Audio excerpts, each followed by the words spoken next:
ప్రియ స్నేహితులారా, నేను ఒక కన్యాస్త్రీగా మఠంలో జీవిస్తున్నటువంటి నేనే కాకుండా నాతో పాటుగా మఠం అంటే ముగ్గురు లేదా నలుగురు కలిపి సంఘంగా జీవించేటువంటి దానిని మఠం అంటారు.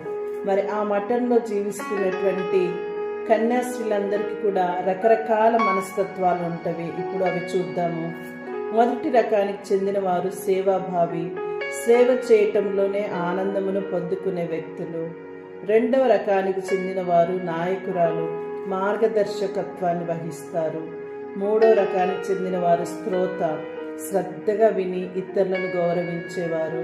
నాలుగో రకానికి చెందిన వారు ప్రేరణాత్మకులు, ఇతరులకు స్ఫూర్తినిచ్చేవారు. ఐదో రకానికి చెందిన వారు వినయశీలి, అంటే నమ్రతతో ఉంటారు. ఆరో రకానికి చెందిన వారు సంఘటకులు, సంఘాన్ని ఏకత్రాటిపై నడిపేవారు. ఏడవ రకానికి చెందిన వారు సృజనాత్మకులు, కొత్త ఆలోచనలు, కొత్త కళాత్మకతను ప్రదర్శిస్తారు. ఎనిమిదవ రకానికి చెందిన వారు ఆత్మవిశ్వాసి, తనపై తాను నమ్మకంతో ఉంటూ తనతో ఉన్నటువంటి సంఘాన్ని కూడా ముందుకు నడిపిస్తూ ఉంటారు. తొమ్మిదవ రకానికి చెందిన వారు శాంత స్వభావి, శాంతంగా సహనంగా ఉండేటువంటి వ్యక్తులు. ఇంకా 10వ రకానికి చెందిన వారు ఆత్మీయులు, ఇతరులతో అనుబంధాన్ని పెంచుకునేటువంటి వ్యక్తులు. మరి ఇలాంటి వ్యక్తులందరూ కూడా కలిపి ఒక మఠంలో జీవిస్తూ రకరకాల మనస్తత్వాలు, రకరకాల ఆలోచనలు, రకరకాల భావాలు ఇన్ని ఉన్నప్పటికీ కూడా కలిసి ఒకే మాటతో ఒకే రకంగా జీవించేదే సంఘ జీవితం.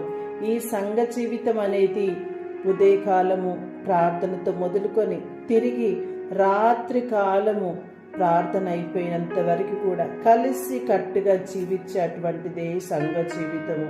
అటువంటి సంఘ జీవితంలో ఇన్ని రకాల మనస్తత్వాలు ఉన్నా కూడా మా సభ స్థాపకురాలు తాటిపత్రి జ్ఞానమ్మ గారు ఎలా అయితే నడిచి మమ్మల్ని నడవమన్నారో అదే మార్గంలో నడుచుటకు మేమంతా కూడా ప్రయత్నం చేస్తూ ఉన్నాం. కాబట్టి మేము చేసే ప్రతి ప్రయత్నాన్ని కూడా దేవాతి దేవుడు దీవించి మమ్మందరినీ కూడా తన సేవలో 30దంతలుగా 60దంతలుగా 100ంతలుగా ఫలింప చేసుకొని వాడుకోవాలని ప్రార్థన చేసుకుంటూ కన్యాశ్రీగా మరి మా అందరి కోసం కూడా మీరు ప్రార్థించవలసిందిగా మనవి చేస్తూ మీ అందరికీ కూడా ధన్యవాదాలు. పితా పుత్ర పవిత్రాత్మ నామమున ఆమేన్.